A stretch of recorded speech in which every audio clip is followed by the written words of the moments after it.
Baş şalvarlarımız. Hüseyin bedeni oynuyor. Hüseyin bu TikTok'da oturup durmakta Hüseyin bedeni oynuyor. Təzə modellerimiz yap şalvarlar dikkatine bakın çok Bak hoş. güzelliğe. Bak. Bunlar nedir? Bunlar qaymaq. Bu dəqiqə ölçə üzrə hamıda var bunlardan. Bak bir göstərin dikkatine bakın ne şalvarlarımız gəlir. Çok səviyyət şeyler. Buna bak. Gözəlliyə bak. Bak güzellik. Güzellik ekspres.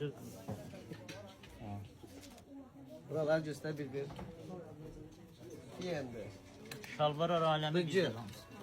Bütün bak adların hamısı gelip bakın görürsünüz buna bak. Lezzetli. Bunlar bir çıkılıca ha çıkılıca bahadır. Ama çıkılıca biraz da ucuzları var 18 manata. Bunlar 25 manatlardır. Bunlar qalırlar. İçine bak. Görürsünüz ne geçer şeyler. Şalvar almak isteyen hara gelmelidir? Ekspres tutuğa 28'de Sumqayıtda da var. 28'de de bilmiyorum var da. Sağ olun. Yoda da nömrəmiz var. Sağ ol.